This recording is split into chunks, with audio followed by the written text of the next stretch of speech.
Evet sevgili izleyicilerim, abonelerim, sizlere söz verdiğim gibi 2025 yılı özel çekilişimiz burada hazır.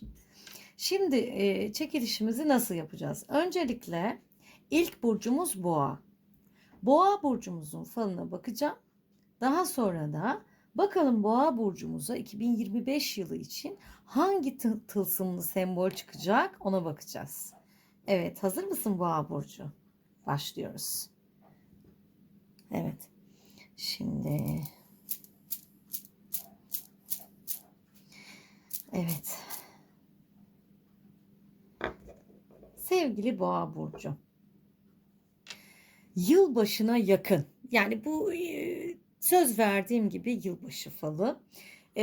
Yılbaşına kadar olan süreç ve yılbaşı gecesiyle alakalı bakıyorum.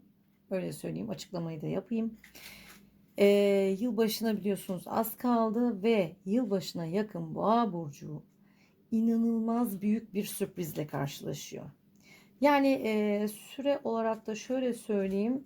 Ramak kala, 2 gün kala, 3 gün 5, yani en fazla yılbaşına 5 gün kala büyük bir sürprizle karşılaşıyor Boğa burcu. Hiç ummadığı bir yerden. Paketler 3 ayrı büyük hediyeyle karşılaşacaksın Boğa burcu. Ama çok büyük. Yani bu hani küçük böyle minik hediyeler olur. Küçük kolye işte atıyorum şey yani sembolik çorap falan öyle değil. Bu çok istediğiniz 3 şey. Bekar olan boğa burçları için erkekler için erkek boğalar için karşısındaki insanla izdivaç.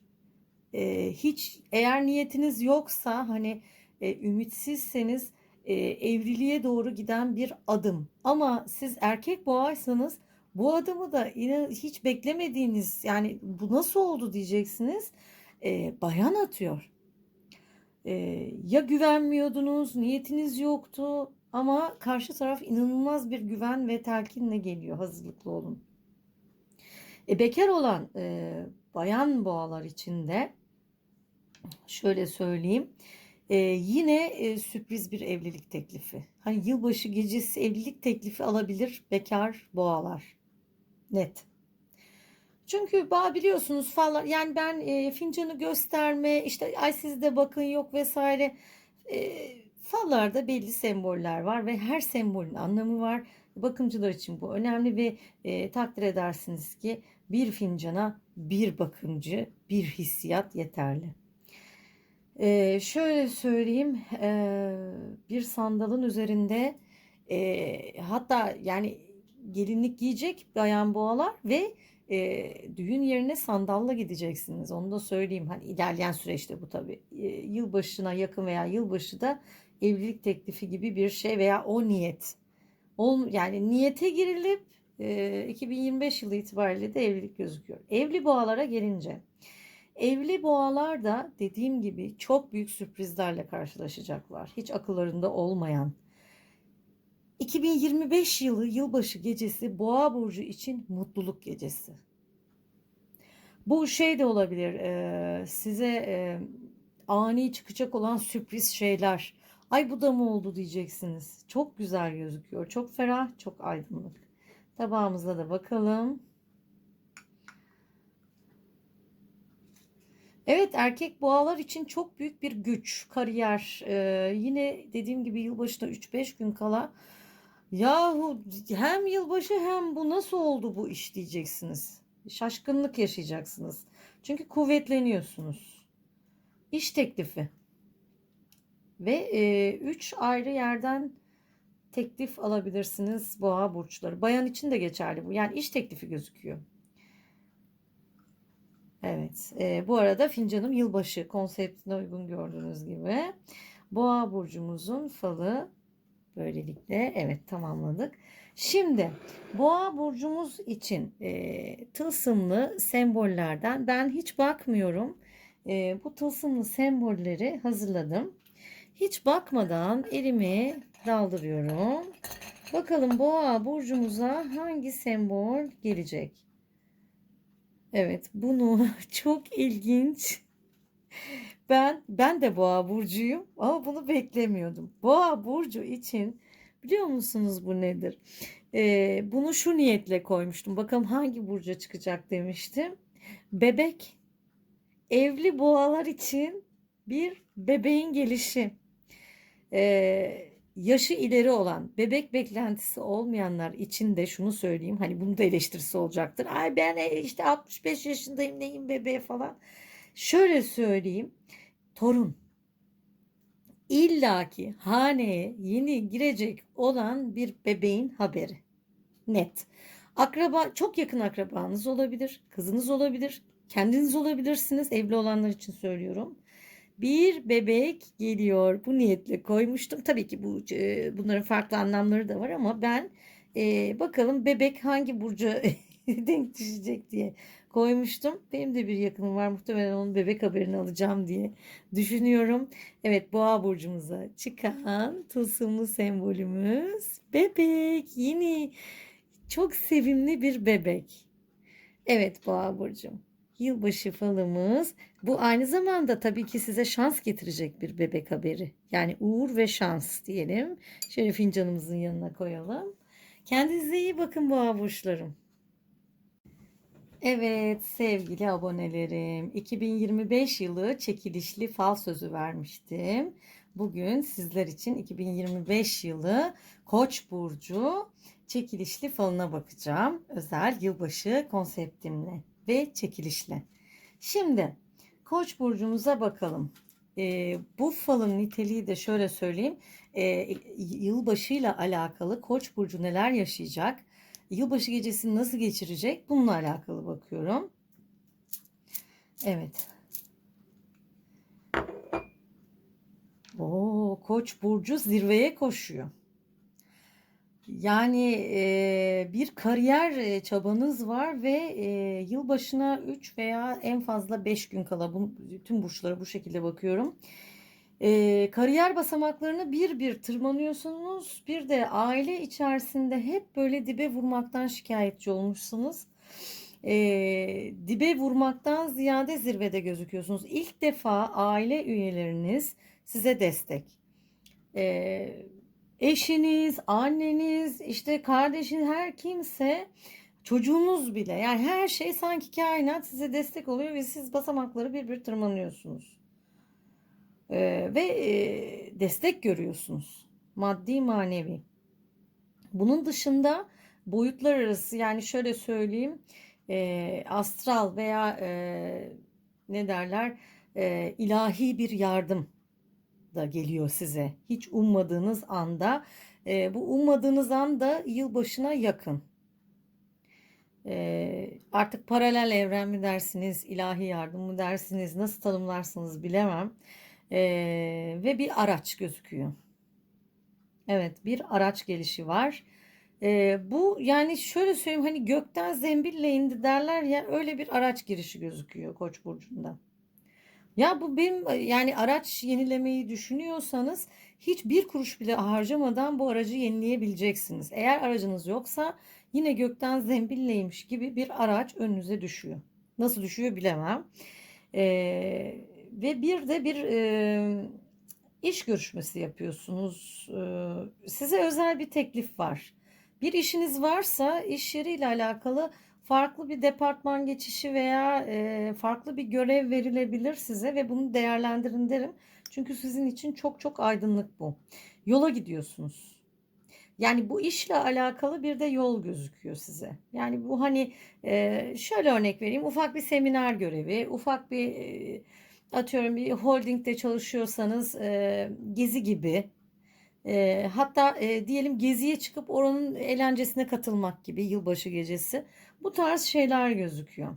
E, Evli boğalar için de yılbaşı gecesiyle alakalı şunu söyleyebilirim. Ailecek büyük bir balığı kucaklıyorsunuz. Balık kısmettir, gelirdir, paradır.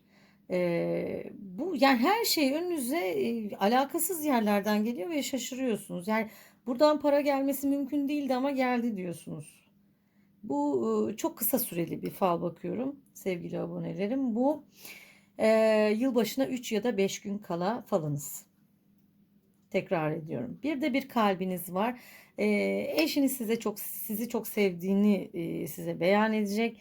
Eğer bekar bir boğaysanız konuştuğunuz kişi sizi sevgisini ilan edecek veya söyleyecek gözüküyor.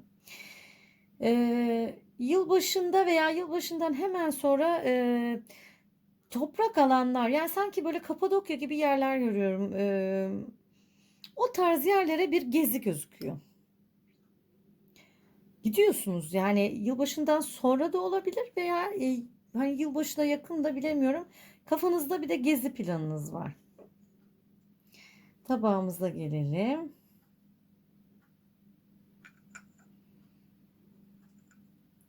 O Koç burcu tek başına dikilmiş. Özellikle 30'lu yaşlarda olan Koç burçları. Büyük bir olgunlaşma ve huzur yaşıyorsunuz. Diyorsunuz ki ya ben bunca şeyi nasıl atlattım? Bunların üstesinden geldim. Güçlendim.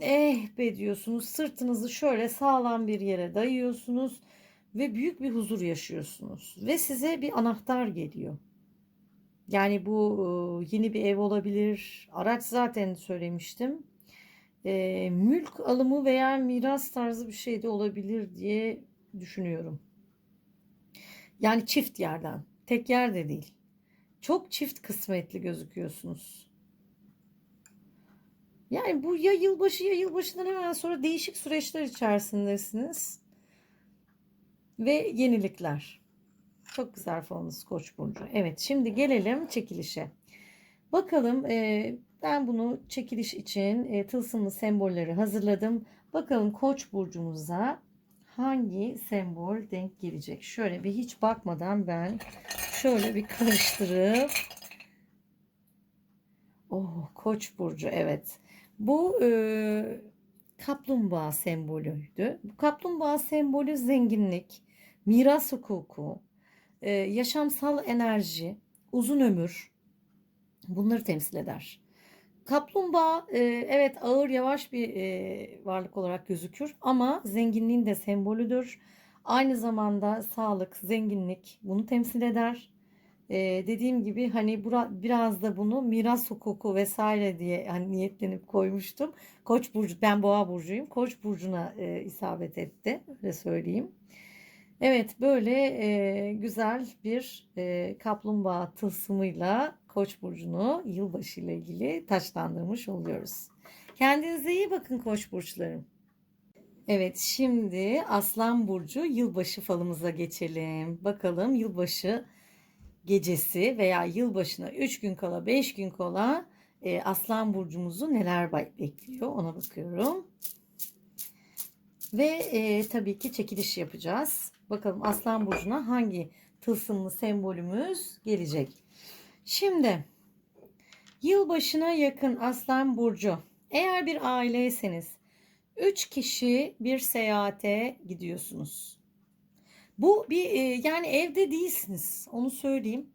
Yani evde olanlar da olabilir de bilemiyorum ama çoğu, yani %80'i Aslan burcunun ya bir yakınıyla geçirecek ya mutlaka o 3 kişinin dışında bir yakını veya bir misafirlikte, bu şekilde gözüküyor. Kalabalık bir ortam ve birini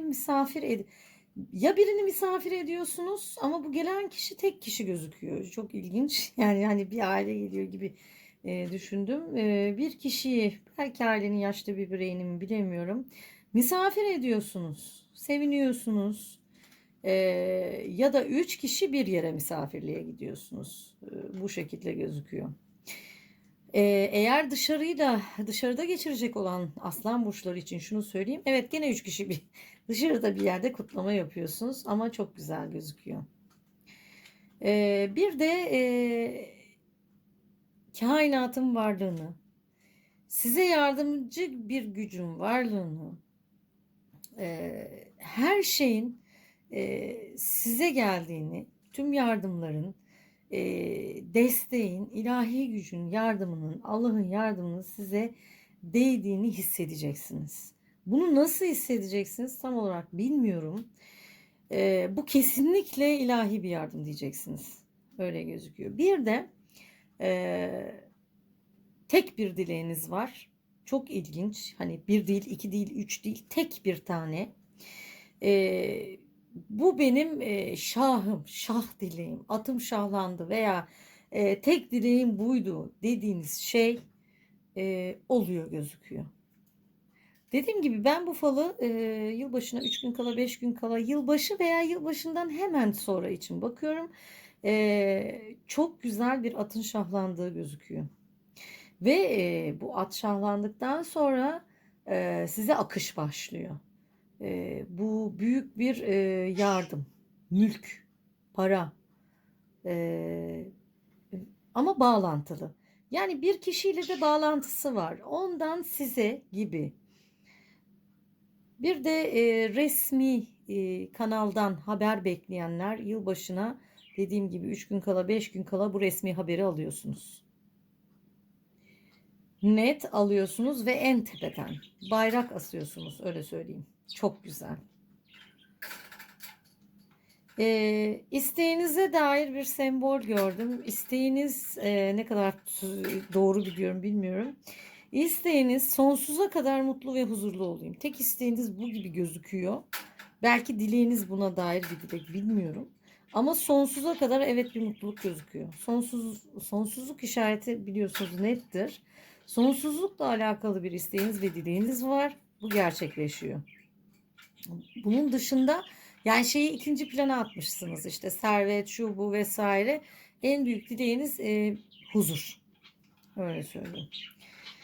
Evet Aslan Burcu, şimdi de tabağınıza bakalım. Sonra da tılsımlı sembolünüze bakalım ne çıkacak.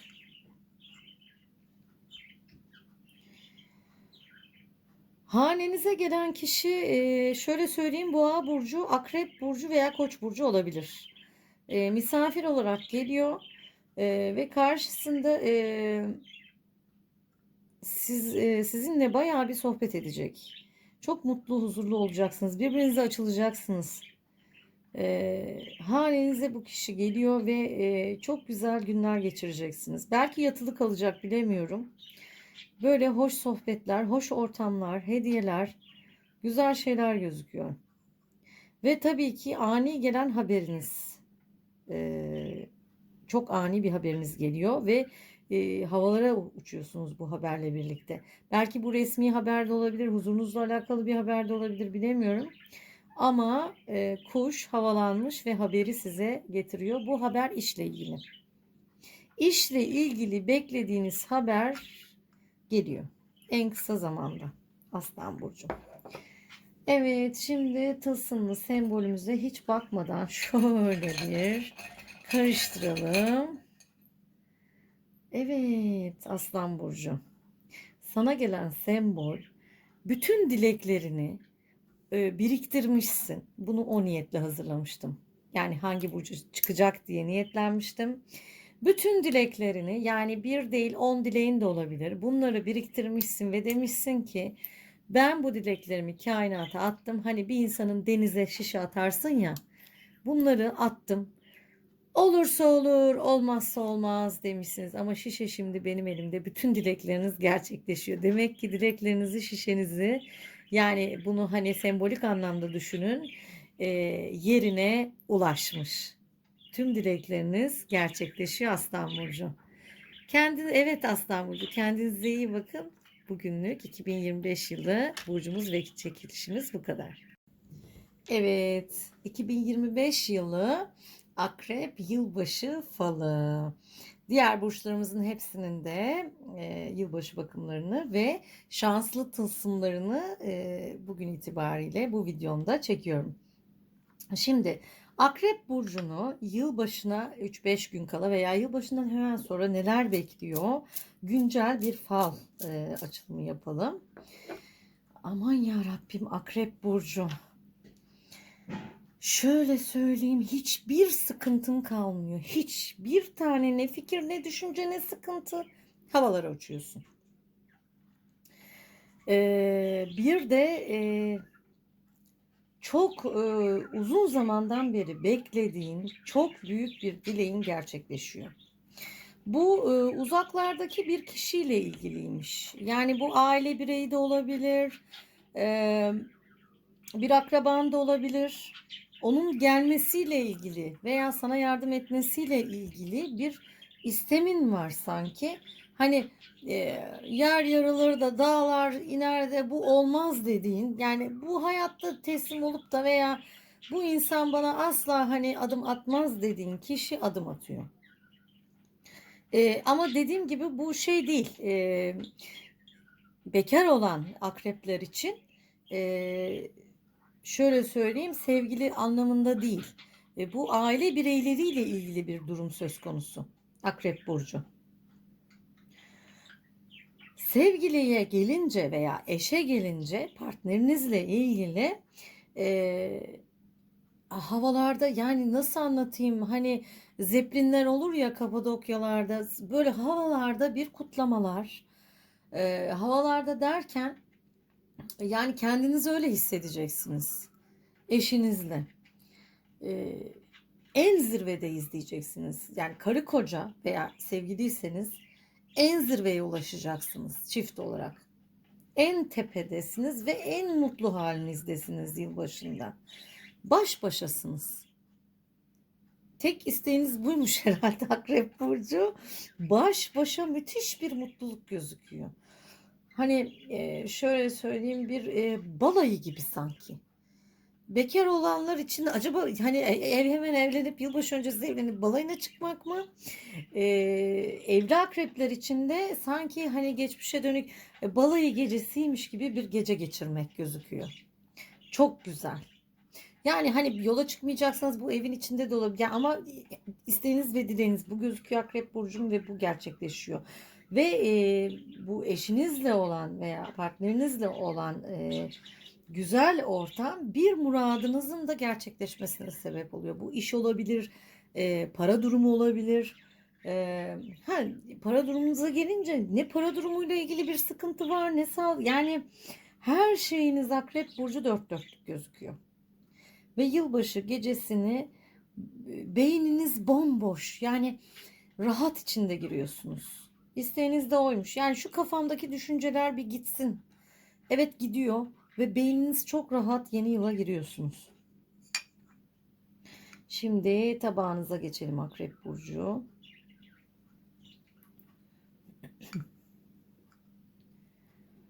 Ve yani giyim tarzınız da hani ya bir kral ya bir kraliçe gibi. Yılbaşı gecesine çok şık.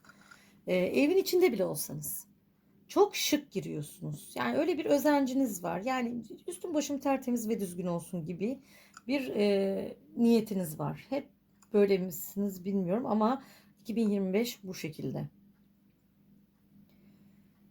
Bir bayan misafir olabilir ama yılbaşının ilerleyen saatlerinde o da olmayacak. Yani baş başa giriyorsunuz. Çok güzel. Bu bayan misafir hani gündüzden sanki veya bir gün öncesinden yeni yılınızı kutluyor gibi. Bir akrabanız olabilir vesaire. Ama bunun dışında bekar olan akrepler için evlilik teklifi gözüküyor. İki yüzük takılıyor sürpriz bir şekilde. Evli akrepseniz yüzükler yenileniyor, öyle söyleyeyim. İki yüzük görüyorum çünkü. Evet. Şimdi yılbaşı falımıza baktığımıza göre Akrep Burcumuzun tılsımlı sembolünü buraya hazırladım. Hiç bakmadan tılsımlı sembolümüzü şöyle bir çekelim. Bakalım Akrep Burcumuza ne denk düşecek? Evet. Sembolümüz, tılsımlı sembolümüz bu. Bu sembolü bilen bilir. Eski Kelt kültüründe ve eski Türk inanışlarında da diyebilirim, hayat ağacı. Yani her şeyin yeniden kuruluşu, köklenişi, çok köklü oluşması. Artık bundan sonra hiçbir şeyiniz asla sarsılmayacak, yıkılmayacak, çok köklü olacak ve çok köklü bir aile olacaksınız. Öyle söyleyeyim Akrep Burcu. Tılsımlı sembolünüz çok güzel. Size 2025 yılı için sembol olarak hayat ağacı çıktı Akrep Burcu. Kendinize iyi bakın Akrep Burcu. 2025 yılı Yay burcu falımıza hoş geldiniz Yay burçlarım. Söz verdiğim gibi yılbaşı konseptinde Şimdi Yay burcumuza bir kahve falı bakıyoruz. Bu yılbaşına 3-5 gün kala sizleri neler bekliyor veya yılbaşı gecesini nasıl geçireceksiniz? Ve Yay burcumuza tılsımlı bir sembol çekeceğim buradan. Her burç için tılsımlı semboller hazırladım. Tüm burçlar için bugün tılsımlı sembol çekilişi yapıyoruz. Öncelikle falımıza bir bakalım. Yay burcumuz, bakalım neler bekliyor Yay burcumuzu. Evet. Yay burcumuza 3 ayrı yerden kapı açılıyor. Kapı açılması demek yeni iş teklifi, yeni başlangıçlar ama genelde teklifler diye nitelendirebilirim. Bu yılbaşına yakın teklif üstüne teklif alıyorsunuz. Bu işle alakalı. Düşüneceksiniz hangisi, neye karar vermeliyim.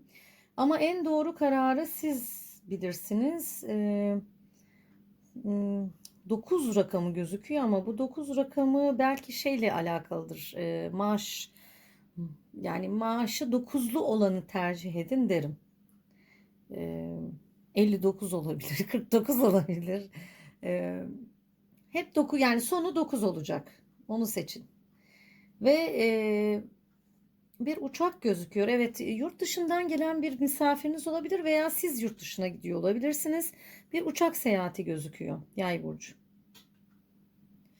Siz yurt dışına gidiyorsunuz büyük ihtimalle diye düşünmekteyim. Çünkü hane içinde gözüküyor. Yılbaşına yakın veya yılbaşı gecesi yurt dışı seyahatleri gündemde. Dediğim gibi gelen de olabilir. Yurt dışındaki bir akrabanız geliyor olabilir. Evet. Ve size gelen hediye hani net bir rakam, gene 9'lu bir rakam. Bu ya 95 lira demeyeyim, 95 milyar veya milyon olabilir. Size para girişi, yani sanki hediye olarak da bir para girişi var. Bu size hediyeymiş gibi geliyor zaten. Yani tamam, hediyemi aldım diyorsunuz. Yüklü bir meblağ var. Yani sizi şeyler pek ilgilendirmiyor. Hani sürpriz, kutucuk, hediyecik falan o tarz şeyler değil ve istediğiniz gibi oluyor. Toplu para size geliyor Yay burcu. Tabağımıza bakalım. Evet, dediğim gibi toplu paranız yılbaşına yakın veya yılbaşı gecesi direkt hanenize giriyor. Çok ilginç Yay burcum. Öyle bir şeyle karşılaşacaksınız ki sizi secdede görüyorum. Tamam diyorsunuz. Tamam ya, şükür namazı mı kılacağım? Yani bu derece bir e, istediğiniz huzurlu bir dileğiniz oluyor. Sizi burada rükuda yani çok ilginç. İlk defa böyle bir şeyle karşılaşıyorum. Yay burcunda evet bu gözüküyor. Ve çok, yani bu hani yılbaşına yakın veya yılbaşı gecesi. Çünkü yılbaşı ile alakalı bakıyorum şu an. Çok seviniyorsunuz ve hani gönül işleriniz de yolunda gözüküyor. Her şeyiniz. Her şeyiniz dört dörtlük. Eğer bir aileyseniz Yay burcum, 3 kişi zirvedesiniz. Bütün muratlarınız bir bir oluyor. Evet, yılbaşı falımızı baktık. Şimdi Yay burcumuzun sembolünü çekeceğim. Bakalım Yay burcumuza hazırlamış olduğum küçük sembollerden hangisi denk düşecek? Evet. Bu kuşu haber niyetiyle fişek gibi hemen haneye hızlı girecek müjdeli haber niyetiyle atıp bakalım hangi burca çıkacak demiştim. Yay burcumuzda bu minik, simli, güzel yılbaşı haberi kuşu çıktı. Haberiniz geliyor, hem de hemen ve müjdeli haberiniz geliyor. Bunu aslında talih kuşu da desem mi diye düşünüyorum. Şartlandırma yapmayın. Bu talih kuşu da olabilir, haber kuşu da olabilir. Evet Yay burcum. Yeni yıl falın ve tılsımlı sembolün bu. Kendine iyi bak Yay burcu. Evet, şimdi de Terazi burcumuzun yılbaşı falına bakıyoruz. Bakalım yılbaşına az zaman kala Terazi burcumuzu neler bekliyor? Bu yılbaşı gecesi için de geçerli. Evet, Terazi burcu. Sevinç gözyaşları döküyorsun. Bu da mı oldu diyorsun. Yani arka arkaya o kadar üst üste dileklerin oluyor ki e, bu dileklerden bir tanesi resmi bir haberle ilgili. Atın şahlanıyor. At şahlanması demek, muradının olması demek. Muradın işinle ilgili ve işte istediğin işi elde ediyorsun veya yani şöyle söyleyeyim hani bunu çalışan veya çalışmayan olarak ayırdığımız zaman e, çalışmayanlar için şu da olabilir. Yani aile açısından hiç beklemediği bir yükselişle karşılaşabilir. Bu miras olur, şey olur, bir para yardımı olur veya bir iş yerinin ona verilmesi falan yani bunu çoğaltabiliriz. Muradımız oluyor. Terazi burcu. Ve peş peşe 3 veya 4 kişi bir seyahat gözüküyor. Hızla bir yola çıkma. E, Eğlenceli zamanlar. Yani sanki hani dışarıda gibisiniz. Dışarıda değilseniz bile ya illa hani böyle şehri görebileceğiniz ya balkonda mı gireceksiniz nedir yani e, tepeden bakıyorsunuz şehre sanki. O kadar güzel ki manzara merakınız çok var. Yani şöyle bir manzara göreyim. Derdiniz o. Evet o manzarayı göreceksiniz ve hani dileğiniz olarak bunu yaşamak çok daha güzel olacak sizin için. Atınız şahlanmış ve dileğiniz gerçekleşiyor. Bir kişi sizin dileğiniz gerçekleştiği için inanılmaz hüzne kapılıyor. Ee, Sizin dileğinizin olmasını istemeyen bir kişi bu ve sizin dileğiniz olduktan sonra anlayacaksınız kim olduğunu. Evet. Şimdi de tabağımıza bakalım. Ya terazi burcumuz pardon. Terazi burcu. Evet köprülü yerler. Yani köprülerin üzerinden geçiyorsunuz. Nerelere geziyorsunuz? Eşyalar topluyorsunuz. Ay şu valizi de hazırlayayım. Bunu da yani hep böyle bir seyahat merakınız var. Ee, Aileye yeni katılan bir bebek görüyorum. Ee, Aklınız onda kalıyor. Torununuz da olabilir. Çocuğun yani yeni evli olanlar için bir bebek olabilir. Ama hane dışına gidiş. Hep böyle bunları görüyorum. Terazi burcunda. Bu yılbaşından hemen sonra da olabilir öyle söyleyeyim. Ama e, yani yılbaşına yakın veya yılbaşı gecesi sizin muradınız oluyor. Bir hediye geliyor ve bu hediyeye çok şaşıracaksınız. Karşısına oturup saatlerce inceleyeceksiniz. Ya bu nasıl bana alındı? Bunu bana nasıl aldılar diye şaşıracaksınız. Çok güzel falınız. Evet. Terazi burcum. Şimdi her burç için ben burada bir çekiliş konsepti oluşturdum.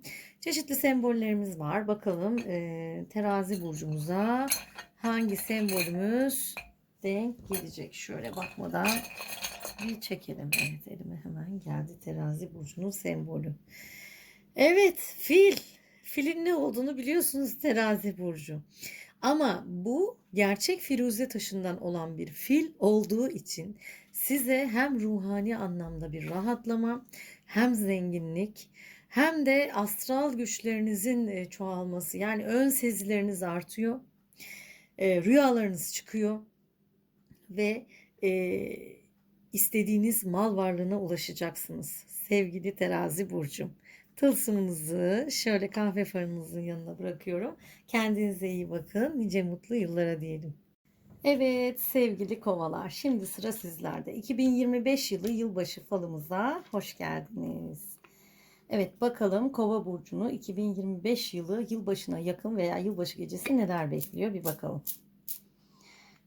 Yakın zamanlı bir yılbaşı falı. Kova burcu hediyelere boğuluyor. Sürprizler ve hediyeler. Herkes sanki senin için güzel bir organizasyon yapmış. Ailenin lideri gibisin. Hani herkesin ziyaret ettiği kişi en çok istediğin şey sayılmak, sevilmek olmuş. Ve yılbaşı gecesi veya günü bunu gerçekten yaşayacaksın.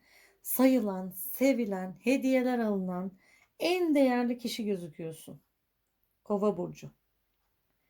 Çok mutlu olacaksın. Ayağının önüne her şey seriliyor. İstediğin bütün neyi arzu ediyorsan, neyin alınmasını istediysen sana hepsi geliyor. Öyle söyleyeyim. Hediye yağmuruna tutuluyorsun Kova burcu. Bir de Allah'tan, kainattan yani tek bir şey istemişsin. Tamam, hani huzurum oldu, hediyeler ama keşke şu da olsaydı dediğin bir dileğin gerçekleşiyor yılbaşı günü veya hemen sonrası. Çok güzel. Bütün sıkıntılarını atıyorsun. Güzel bir yılbaşı gecesi geçiriyorsun. Hani derler ya yediğin önünde, yemediğin arkanda, huzur, mutluluk. Biraz da böyle hani çok çeşit yiyeyim, içeyim gibi bir şey var sende Kova burcu. Buna mı hasret kaldın? İş yerlerinde misin? Neredesin? Hani ya çok yoğunsun bilemiyorum. Hani tam teşekküllü ev yemeklerinin olduğu muhteşem böyle hani Zekeriya sofrası da öyle bir sofra hayalim var ve bu sofra hayalin gerçekleşiyor. Ya hani gittiğin yerde bir konsept varsa bu şekilde evet yani e, ama genelde isteğin dediğim gibi sayılmak, sevilmek, birileri yani kalabalık geçirmeyi seviyorsun. Kendi doğum günün olsun, yılbaşı olsun ve bu hayalin gerçekleşiyor Kova burcu. Çok güzel. Bir de küçük bir araç görüyorum. Hani öyle bir hayalim var mı bilmiyorum ama spor ve küçük bir araç. Evet tabağımıza bakalım. Bir de 95 rakamı var. Yani bu umarım eee, çok hanelidir. 95 trilyon, kat trilyon diyelim. Umarım öyle bir şey olur. Eee, ama senin kafanda isterse kat trilyonlar olsun. Rakamlara her şeyi sırtını dönmüşsün. Yani önüne serilecek her şey. Senin tek bir dileğin var. O dilek sende. Ben bile göremiyorum şu an. Ne para diyorsun, ne pul, ne mal, ne mülk. Yani ben bunlara dönerim ama benim şu tek isteğim bu diyorsun. Evet o isteğin de oluyor. Kova burcu. Ama para dilekleri de oluyor öyle söyleyeyim. Çok güzel falan. Evet Kova burcum. Şimdi diğer burçların tılsımlı sembollerinin çekilişini yaptık. Şimdi de Kova burcuna bakalım. Burada hazırlamış olduğum sembollerden ilk elime gelen evet. Bu sembolik bir bunu şu niyetle koymuştum. Açıklamasını yapayım. Aile yadigarı, miras hukuku olan kimse ona bu çıksın demiştim. Yani miras veya aileden yadigar olarak gelecek olan servetler, evet, aileden geçmiş soylardan gelen bir servet seni buluyor yeni yılda. Çok güzel. Evet Kova burcu. Tılsımlı sembolünü de koydum. Yeni yıl falın hayırlı olsun diyorum. Evet, 2025 yılı yılbaşı falı Başak Burcu için geliyor. Tüm burçlar için bu gece çekiliş yapma kararı aldım. Yılbaşı konseptinde hem fala bakıp hem de burcumuzun tılsımlı sembolünü çekiyoruz. Şimdi Başak Burcu'na bir bakalım. Bakalım Başak Burcumuzu yılbaşına yakın veya yılbaşı gecesi neler bekliyor. Evet Başak Burcu. Sen bir erkeksen balık adam, bir kadınsan Başak Burcu balık kadın alıyorsun. Bu ne demek? E, iş konusunda servete kavuşmak, bütün para akışlarının sana gelmesi, hani balık kadın veya balık adam oldum. Yani aynı anda 3-5 hesabın dolması falan gibi şeyler. Veya avansların sana gelmesi, atıyorum maaş dışında çeşitli kapılardan paraların sana ulaşması, gelirlerin gelmesi gibi şeyler gözüküyor. Bunun dışında hem kendin öylesin hem de aile bireylerine o kadar güzel şeyler alıyorsun ki eğer çocuğun varsa çocuğuna çok ileri düzeyde bir bilgisayar alımı görüyorum. Başak Burcu. Ve eğer yani hani normalde fallarda genelde yetişkin bireylere bakıyorum ama bu bir hani çocuk başaksa ona bilgisayar alınıyor öyle söyleyeyim. Hani ileri düzeyde bir şey geliyor. Dijital. Net gözüküyor. Evet.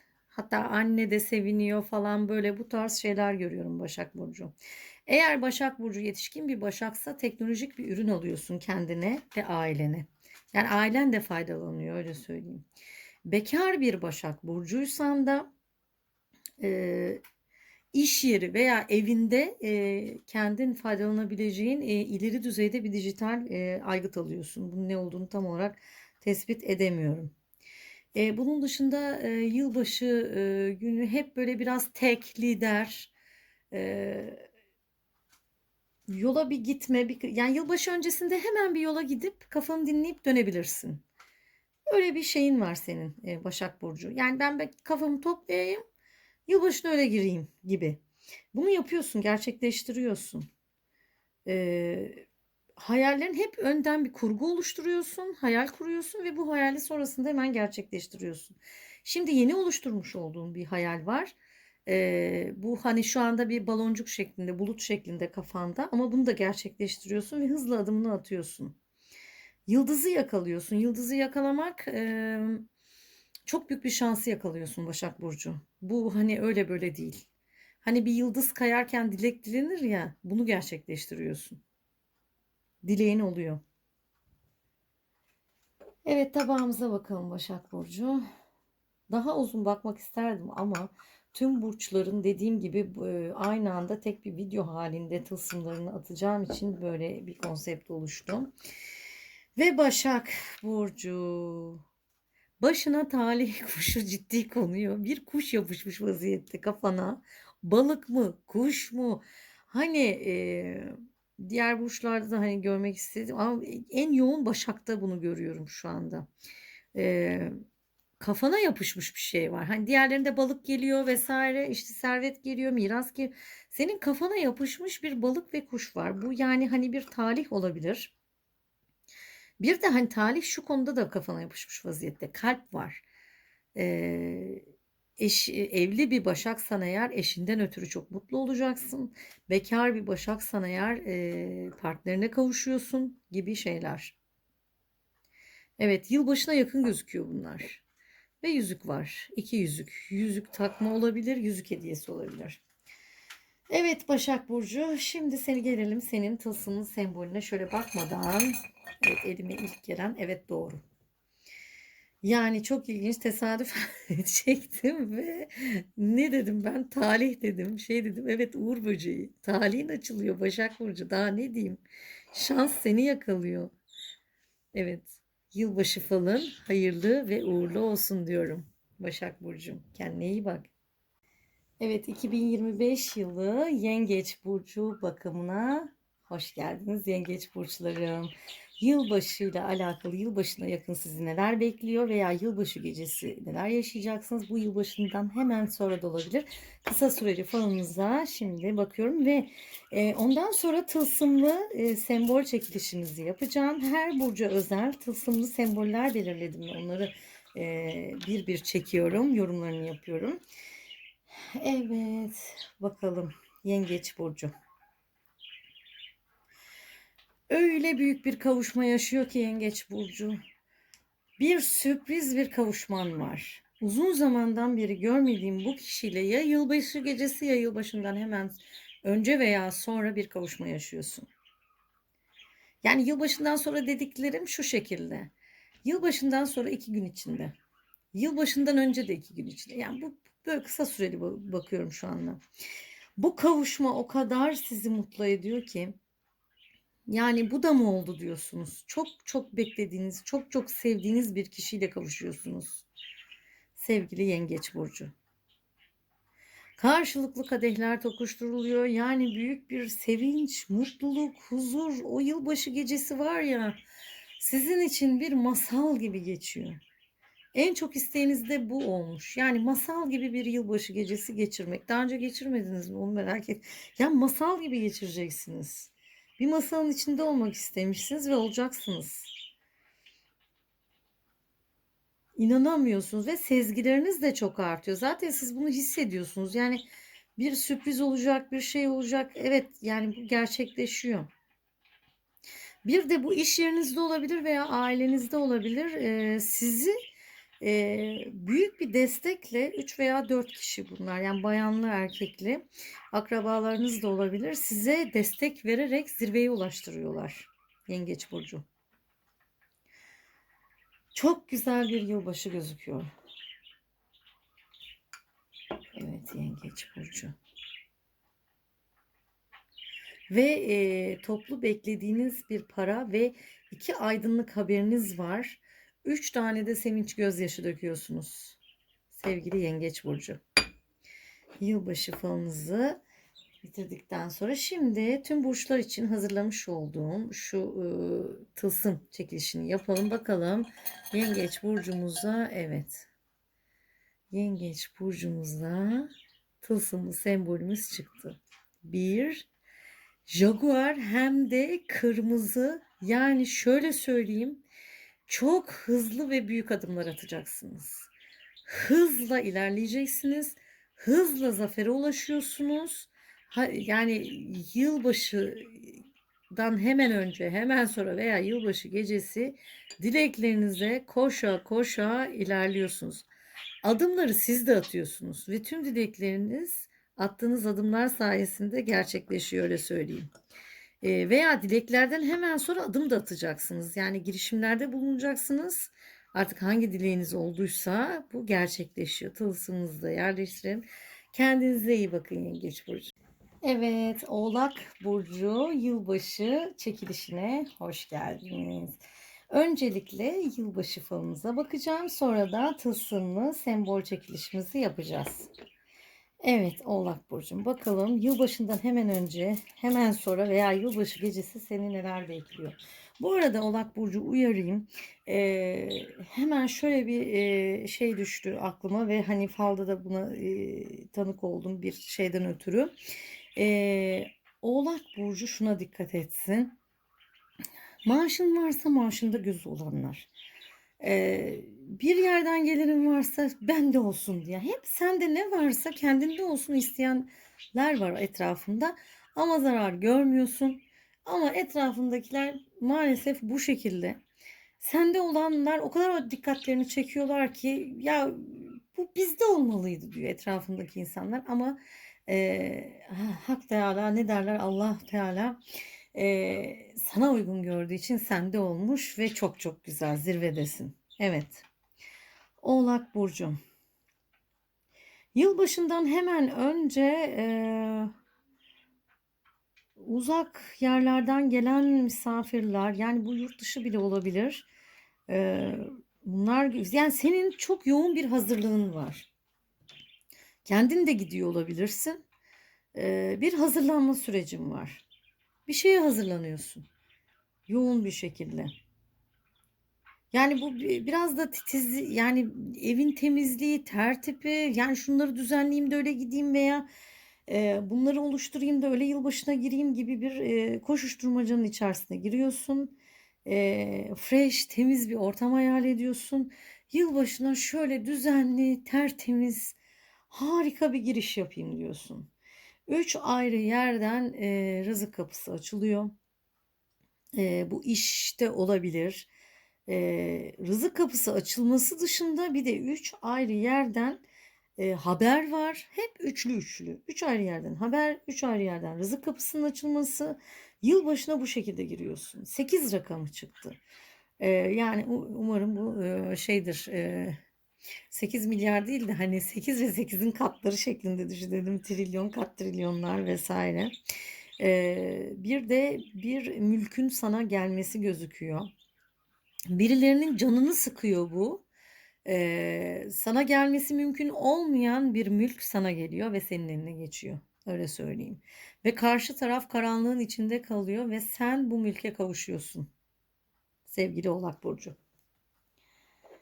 Ve yüzük var. Bekar oğlaklar için bir yüzük. Bir balık burcuyla karşılaşmam var. Ya kısmetin balık burcu, böyle bir şey gözüktü ve sanki U harfi var, ismin içerisinde U harfi olabilir. Oynuyorsun. Yılbaşına oynayarak giriyorsun Oğlak Burcu.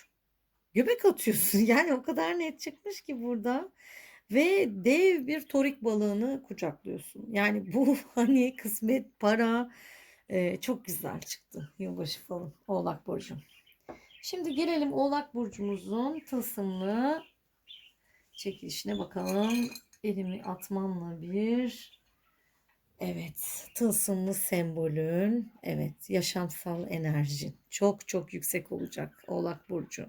Eski Kelt sembolüne göre yaşam ağacı, hayat ağacı olarak nitelendirilen bu sembol, hayatında her şeyin dengeye kavuşacağını, her şeyin dozunda, ayarında, tam da istediğin gibi olacağını sembolize eden bir tılsım.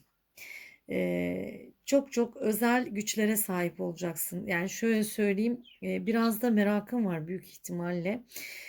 Bazı şeylerin sana iyi geldiğini biliyorsun. Hani bu ayet olabilir, zikir olabilir. Bunlara devam ederek veya enerjinin yüksek olduğunu ve neyi dilediğin zaman olacağını biliyorsun ve bunu gerçekleştiriyorsun. Gücünün farkına varıyorsun.